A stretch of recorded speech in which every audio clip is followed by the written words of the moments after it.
Mount Vesuvius is Europe's most famous and most deadly volcano. 2,000 years ago, Vesuvius erupted, burying the Roman town of Pompeii. Pompeii was a unique discovery.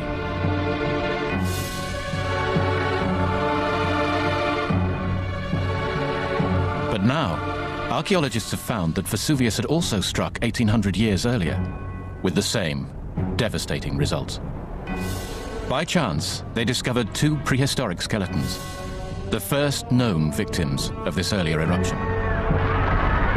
First, they would try to protect themselves and then not know where else to go. It's absolutely dark everywhere, so they would be essentially trapped there and start to be buried alive by the falling pumice. Then, in 2001, there was another exceptional discovery. A Bronze Age village, buried under layers of pumice and ash, frozen in time. The village offers a rare glimpse into how people lived almost 4,000 years ago. They still left a lot of their valuable possessions behind, including some of their animals. Nothing like this has ever been found before.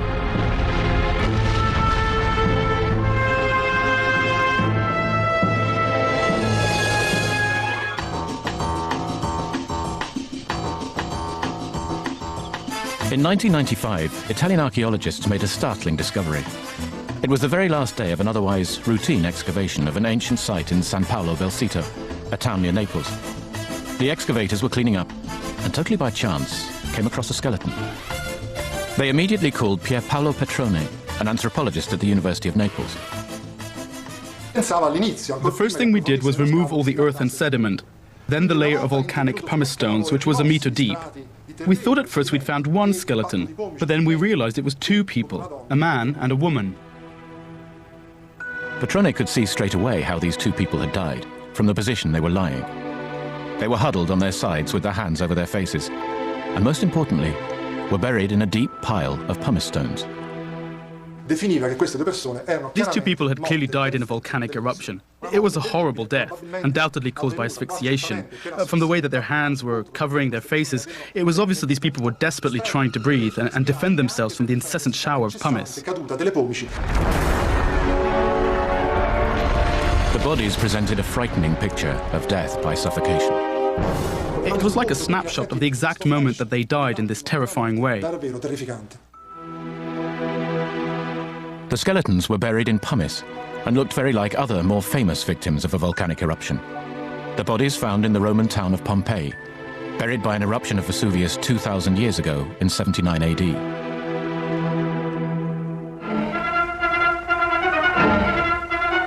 Italy, revealing new evidence of Roman life and culture, excavations are in progress at Pompeii. It was nearly 1,900 years ago that an eruption of Mount Vesuvius brought disaster to this ancient city, which lay buried under ash and lava for many centuries. Recent excavations have brought fresh discoveries. Grim evidence of the terrifying happenings on that day so long ago came with this latest discovery. A man entombed in lava, his head half hidden between clenched fists, as if to shut out vision of the molten tide of death about to engulf him. Pompeii is south of Vesuvius, about 10 kilometers away. The 79 AD eruption fallout was to the south and east of the volcano. But San Paolo Belsito, where the two skeletons were found, lies to the northeast and about 18 kilometers away. So were these two people killed by the same eruption, or was it a different one? Archaeologists can often tell how long ago someone died by looking at other objects buried beside the body. But these people weren't buried in graves. They had died where they fell. Normally, we study objects, ceramics, and materials when we are dating archaeological sites. In this case, we don't have any such things. These two people had no personal objects with them. But we do have one very clear indicator when they died: the eruption. Vesuvius is an active volcano and is surrounded by millions of people. So seismographs and computers closely monitor all underground activity. In 25,000 years, it has erupted hundreds of times, but 6 of these eruptions were extremely violent. So which eruption had smothered these two people? The answer lies in the location where they were found and the material that covered them. Giuseppe Mastrolorenzo, a volcanologist at the Vesuvius Observatory, studies past eruptions so that he can plan for future ones. Each eruption leaves its distinctive mark on the landscape. We are on the northwestern side of the volcano, on Vesuvius, about 5 kilometers from the vent, from the crater. We can see on a first relatively fine ash and pumice level, this one, which was caused by the interaction of magma and water in the first phase of the eruption. A wall of volcanic deposits can tell him about the sequence of events during a certain eruption. Here he can see that a period of pumice fallout was followed by fine volcanic debris and ash. This sequence is characteristic of a very well-known eruption, the one that buried Pompeii. This sort of activity happened in 79 AD. This is a famous eruption that destroyed Pompeii. It also happened about 2,000 years prior to that, during the Avellino eruption. Avellino is a town about 50 kilometers from Naples, and there is no volcano over there. But they named this eruption Avellino because all the deposit of pumice deposit is oriented in north-northeastern direction. Although it showed the same features as the Pompeii eruption, this eruption deposited its fallout to the northeast, in the opposite direction to Pompeii. So it was clearly a different event. Carbon dating pinned it down to around 1700 BC.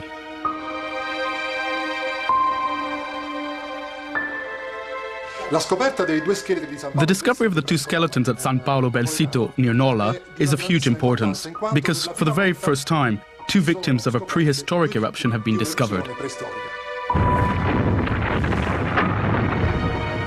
The two skeletons had been buried by this eruption in 1700 BC, which made them almost 4,000 years old.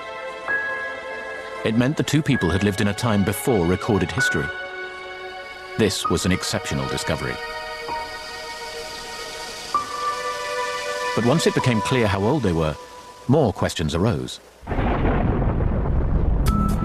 Where did these people come from? Was their home also preserved by the eruption? Were they the only victims of the eruption in 1700 BC, or were there others? So far, it was hard to tell. But clues were starting to emerge. The victims were buried in pumice and ash, and their bones were starting to reveal something about who these two people were.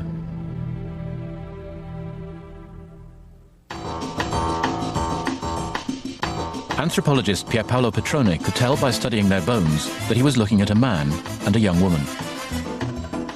We can guess that these two individuals might have been related, but of course we can't be certain about it. The difference in age, he's 40 or 50, she's about 20, suggests she could be his daughter. But where had these two people come from? And would their home have survived the 1700 BC eruption? People have lived in this part of Italy for thousands of years.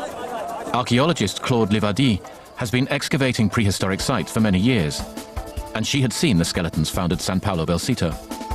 So she had a mission. We had been looking for a long time, hoping to find a village buried by the eruption of Avellino. Livadi felt there had to be a village because of a chance discovery made in 1972. A new motorway was under construction that went inland around the north and east of Mount Vesuvius. While the foundations for the new motorway were being laid, a small mound was uncovered, filled with pumice stones. Under the layer of pumice, which we didn't know at first was pumice from the Avellino eruption, there was an incredible number of vases. The vases could only mean one thing. They had to have been made by people living here long ago. The motorway was completed, but from that time on, archaeologists were searching for the place that these vases would have come from, a prehistoric settlement. In March 2001, a supermarket was due to be built in a town called Nola, right next to San Paolo Bel Sito, where the two bodies had been found. Before construction could begin, the developer had to do a survey, and it was then that something extraordinary came to light. The survey uncovered a furnace dating from the Bronze Age, and so the construction works were immediately halted. We thought we might finally have found the very village that we'd been searching for all that time. They had to work quickly, and as they removed layers of ash, they started seeing structures. The archaeologists had finally found what they'd been looking for since the chance discovery decades earlier: a prehistoric village.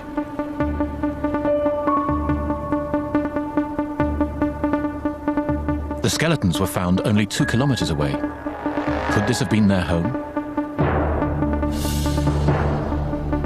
Livardie and her team went to work on the site, rapidly excavating houses and their contents.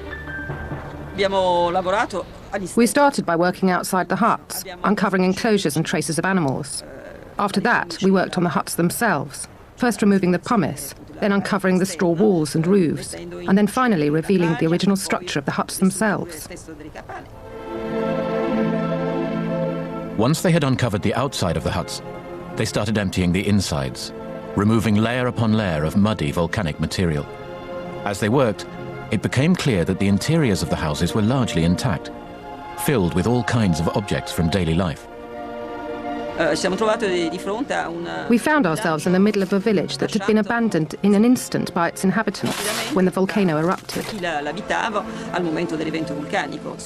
Under the volcanic material was the settlement we'd all been talking about, the so-called prehistoric Pompeii. The archaeologists had found a village buried in pumice, ash and mud. Scientific tests confirmed that the deposits were from the same eruption that had buried the skeletons in 1700 BC. So the village was almost 4,000 years old, from the Bronze Age.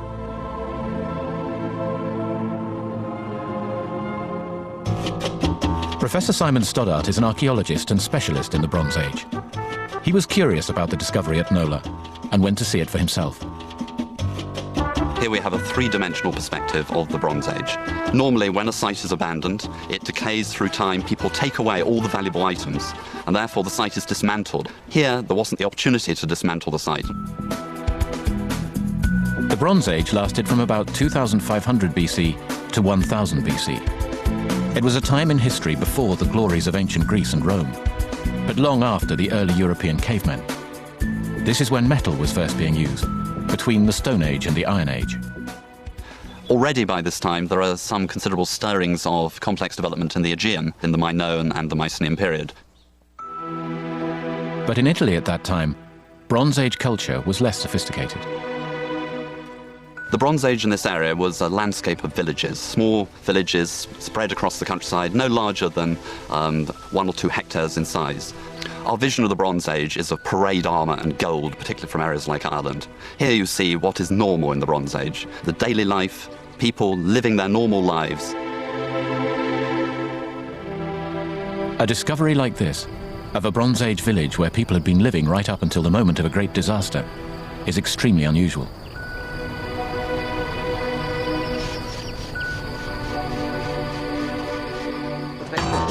As the excavation progressed, more and more was revealed about daily life in the Bronze Age. The excavation first uncovered structures, 2 larger houses and 1 smaller one. When we began the dig, we started over here. We had only opened up this half, this area here. Then we enlarged it. And to begin with, we found this, the thatch roof, which had collapsed. Or this part of the roof had collapsed under the weight of the pumice. And there you can already see some of the pots that we found higher up inside the huts. For the first time, it's possible to see clearly what these Bronze Age houses really looked like. The smallest is 6 meters long, while the largest is 16 meters by 9, and they were all about 5 meters high. The largest huts were occupied by extended families of 8 or more people. The walls were made of wattle and thatch.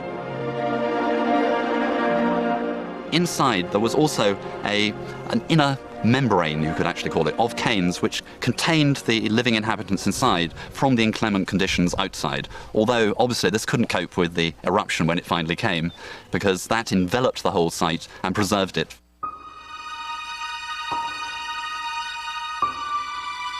Inside the huts, they found a hearth area, separate storage areas, and in one, a clay oven with a jug of food still cooking inside it. It seems that the people living here left in a great hurry and didn't stop to take their dinner with them. One of the excavation's most exceptional discoveries was the ceramics. There were more than 200 pots, from tiny delicate cups and lamps to a bread baking dish and enormous storage urns for water and food.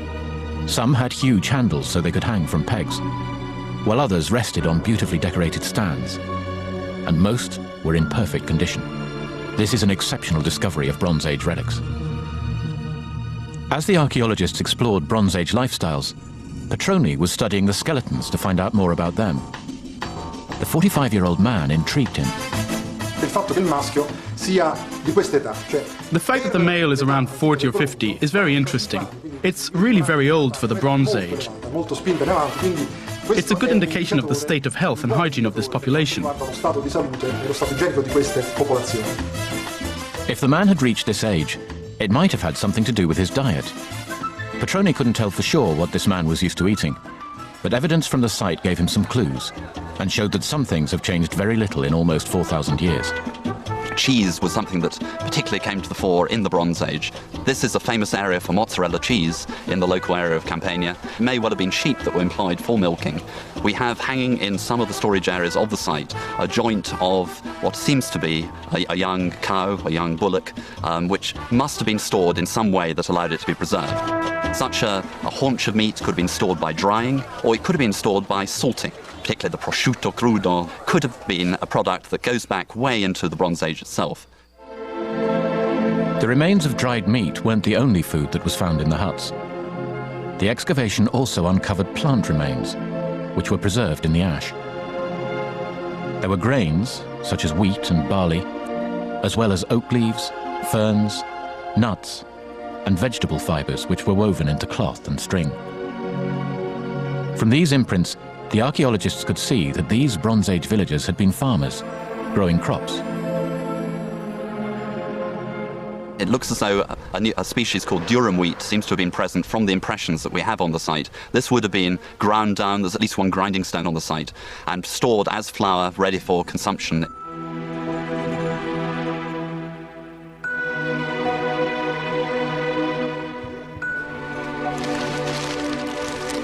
Ancora altre cose, Giuditta.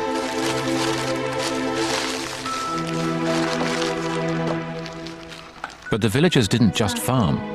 From finds on the site, it seems they also hunted. Nicola Castaldo, one of the excavators, showed British archaeologist Judith Toms some of the arrowheads they found, made of flint and bone, as well as a wrist shield made of cowbone. And what they hunted also became clear from this collection of boar's tusks and plaques, originally sewn into a hat or helmet. It's possible that the tusks rested on top of the head, while the plaques were suspended from them.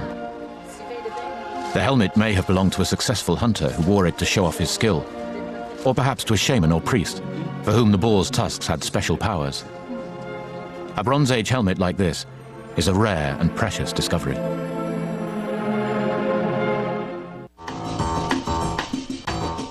Petroni had found more clues about the male skeleton's life and the work he did from looking at his teeth.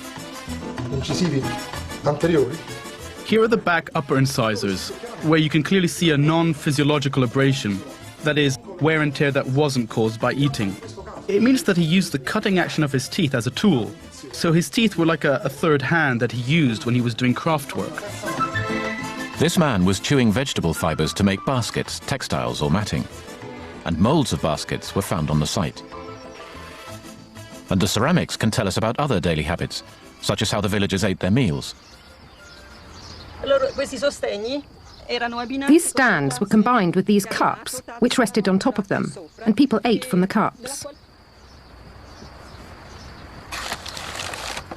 Instead of sitting at a table to eat, the Bronze Age villagers crouched by the oven, eating from bowls resting on individual stands. Petroni could see exactly this pattern of wear and tear on their bones. Probably, the day-to-day activities of the man, and perhaps of the woman as well, were for the most part carried out in a squatting position. They didn't sit on a stool or a chair, but it seems that they squatted with their legs bent. Archaeologists have been able to construct a detailed picture of Bronze Age peasant life here on the fertile plains beneath Mount Vesuvius. From the large amount of ceramics found on the site, It seemed that some people made pottery for the village, while others did different work, such as make baskets or cloth.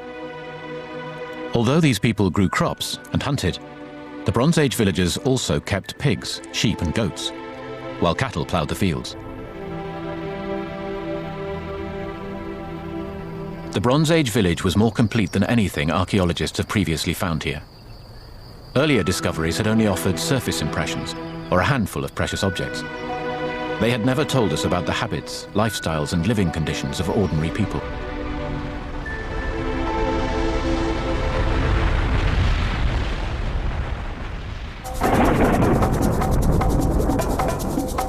But this village was revealing details of daily life in the Bronze Age in a way that we have never been able to see before.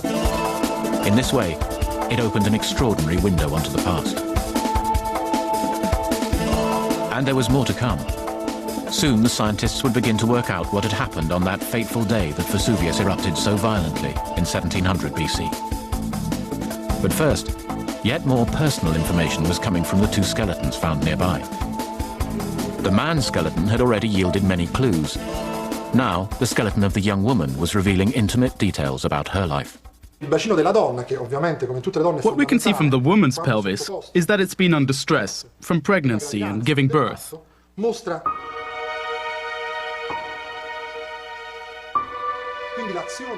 The simultaneous action of hormones during pregnancy and then the physical stress of birth itself leave little traces on the bones.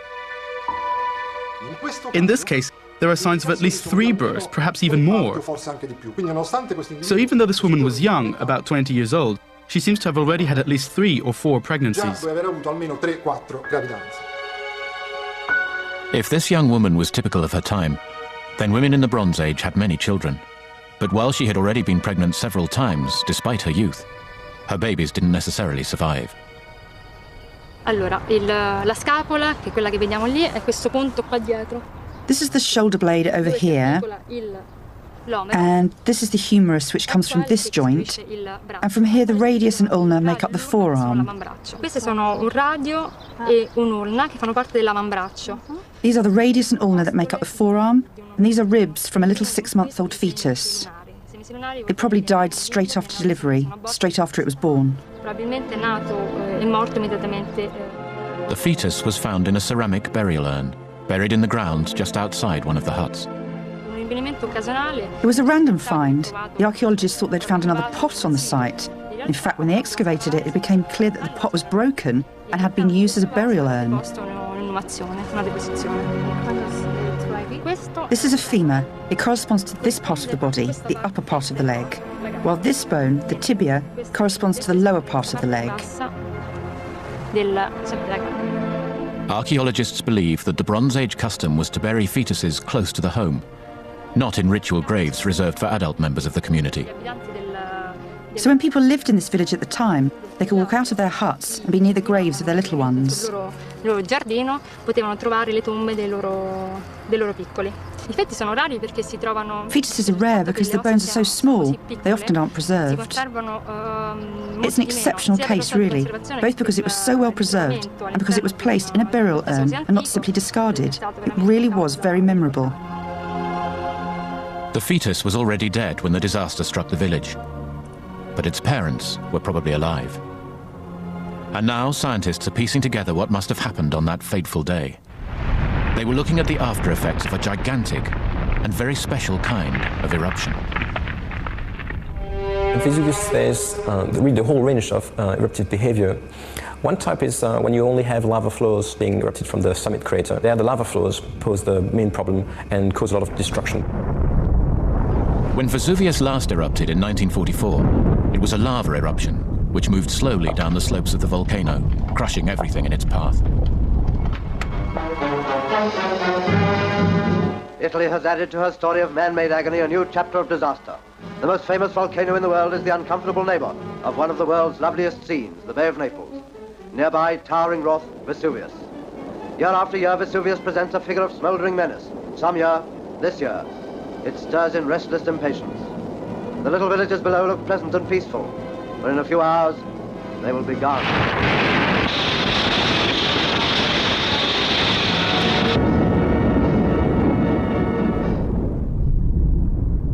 But there are other kinds of eruptions too, which don't involve any lava flow. And these are much worse. A Plinian-type eruption is a massive and violent volcanic explosion. The Pompeii eruption was one of these. It is more similar to a nuclear explosion because the convection in the atmosphere is very important, because the energy is very high, the temperature is very high, and in addition, there is a very high magma output. In this kind of eruption, there is a huge buildup of magma or molten rock under the surface of the volcano. When the pressure becomes too great, it explodes, sending debris kilometers into the air, which then forms a huge mushroom-shaped cloud. The material is mostly ash and hot volcanic gases that are released as the magma explodes. But the combination of hot gas and magma under pressure produces another key feature of this kind of eruption: pumice stones. Pumice fragments are essentially fragments of frothy magma. If you have a bottle of champagne and you suddenly take the cork away, the champagne is decompressed, the gas comes out, and typically forms a foam. Pumice is magma that's full of bubbles, so it's lightweight. Most of it is broken up into tiny fragments that become ash. Because they're light, massive amounts of pumice and ash are carried in the eruption cloud, which can reach incredible heights. But eventually the cloud collapses. Fallout would be immense and cover a huge area. This material would fall out with velocities reaching 50 to 100 kilometers per hour when it hits the ground. So anybody caught up in the fallout zone would be hit extremely hard and probably feel like being stoned. It must have been an absolutely horrendous feeling. The eruption in 1700 BC, which buried the two skeletons and the Bronze Age village, was exactly like this. A massive, violent, almost nuclear explosion. The villagers may not have known they were living near an active volcano, and were probably unaware of the imminent disaster. The first warnings that an eruption was brewing would have come from the ground. So probably the people living in the area of Nola, months to years before the eruption, felt earthquakes. And probably just before the eruption, the ground was affected by a near continuous movement. There was often a period of gentle and then increasingly violent warning of the fact that a major eruption was about to take place. The animals would have noticed very, very clearly that something was amiss through perhaps changes of water courses, shaking of the earth, and the darkening of the sky.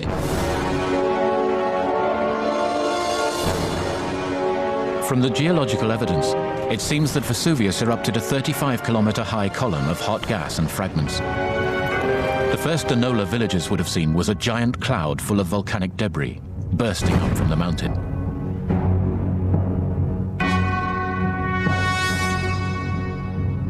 You would have a lot of lightning produced, and people would hear the thunder far afield. In addition to that, during an explosive eruption, when magma gets fragmented, this generates extra electric charges.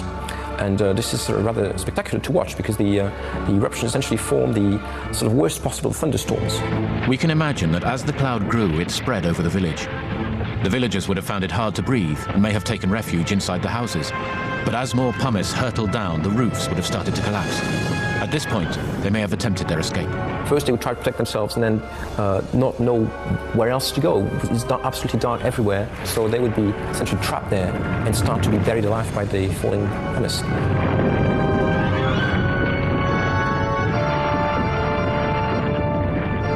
In addition, the pumice can be covered with magmatic fluids which condense in the eruption column and be extremely corrosive, if you like, chemically. Any ash that would get into people's eyes would cause extreme eye irritation.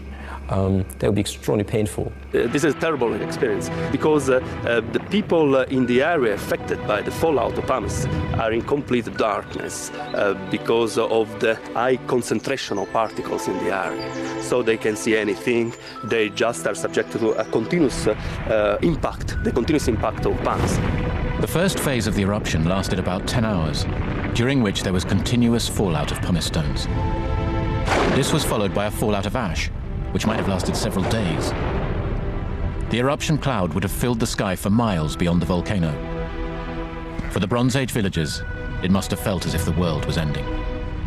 they would have known that they had a certain limited time to move from that particular site. For the people who lived here, it was only if they managed to flee in time, and above all if they ran in the right direction, that they perhaps might have been able to save themselves. With visibility limited by the eruption cloud and falling ash, the villagers may not have known if they were running toward the volcano or away from it. But even if they had fled in time, the eruption also had dire effects on the landscape.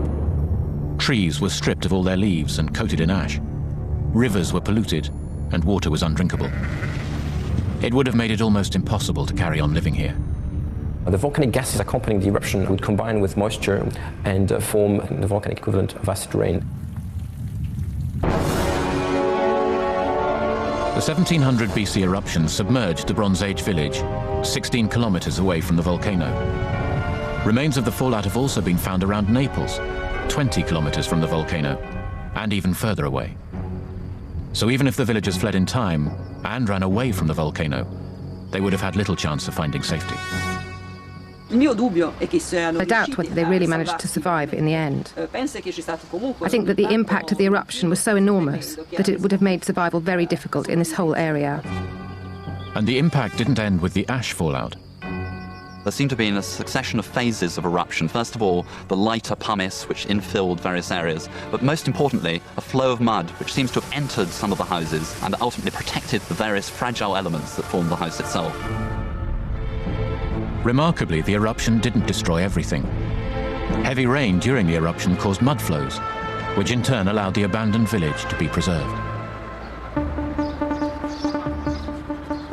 When the eruption stops, there's a great mass of ash and water which is there, which can collapse down over the area around the volcano, producing mud flows.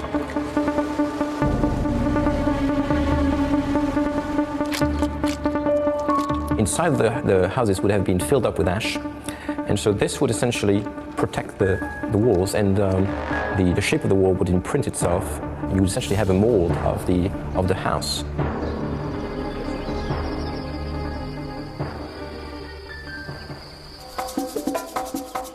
The remarkable way that these homes were preserved has allowed archaeologists to see how people lived almost 4,000 years ago. When Vesuvius erupted in 1700 BC, it seems likely that the inhabitants of the Bronze Age village fled in a great hurry, covering a fair distance before they were eventually overwhelmed. The eruption probably wiped out all chance of real survival for miles around the volcano.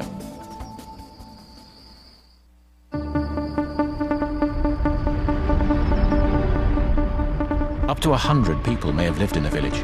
So far, no human victims have been found inside the village itself. But the bodies of the man and the young woman were found nearby. Why did they die so close to the village? Scientists now believe they may have found an answer. The two people were probably trying to shelter from the terrifying force of the eruption. For them, it had clearly been very hard to escape. The fact that these two people were found at the lowest level of pumice, just above the soil, means that they died almost straight away. In other words, right at the beginning of the fallout. A clue on the bones might explain what slowed them down so much that they weren't able to flee before the pumice got them. For example, in the man, we have signs on the bones of the leg and foot, here. There are degenerative lesions on the foot bone, clear evidence of arthritis. If arthritis had weakened the man, even if the young woman was trying to help him, they simply may not have been able to move fast enough to escape. They probably tried to take refuge in some bushes. They were looking for a hiding place and instead found this terrible death. We can imagine their last moments were absolutely terrifying. Walking slowly, they tried to shelter from the falling pumice and lost their sense of direction. They lost sight of each other, couldn't protect themselves any longer, and soon were smothered by the advancing avalanche of pumice. The bodies were found without any personal objects. There had been no time to take anything. They still left a lot of their valuable possessions behind, including some of their animals. In the village itself, there are no human skeletons, but archaeologists have found other victims. During the excavation, we found a structure a sort of pen or cage, with 9 pregnant goats in it. These creatures were definitely alive, as were 3 other goats that were tethered to the outside of the cage.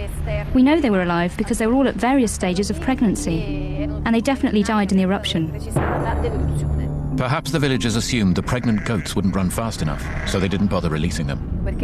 They tried to huddle together because this is a nervous species. During an event like this, they would tend to herd together instead of trying to escape. The eruption overwhelmed them. They suffocated and died. The villagers didn't just abandon their pregnant goats. A dog was found in one of the huts, tucked into the hollow space between the internal walls and the sloping roof.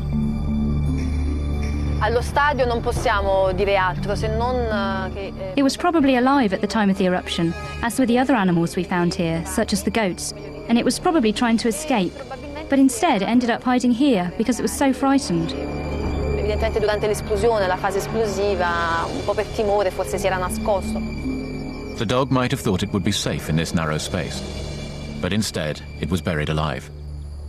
I think probably the presence of the pregnant goats left alone, deserted on the site, suggests that they perhaps had the intention to return to recover other animals, but never were able to do this. Either the eruption became too violent, or they themselves perished at some distance from the site itself. The site is only partially excavated, and the surrounding area has been built up over the centuries. Much more is still waiting to be revealed. But we do know that this eruption was a horrific experience. The 2 skeletons were found in pumice that has perfectly preserved their anatomical state. So when the pumice was removed and the skeletons emerged, by looking at the bodies of these 2 people, you could effectively see their precise moment of death. The 1700 BC eruption was devastating. But it's vital that the impact becomes known, because no one who lives in the shadow of Mount Vesuvius will ever really be safe. The study of victims from the past is of fundamental importance because it gives us precise, detailed indications of what would happen today if there were an eruption of this kind. In 25,000 years, Vesuvius has erupted hundreds of times, from small-scale lava eruptions to great explosions. 6 times these have been huge Plinian eruptions, like in 1700 BC, and most recently, the one that buried Pompeii in 79 AD. These huge eruptions have occurred between 2,000 and 4,000 years apart.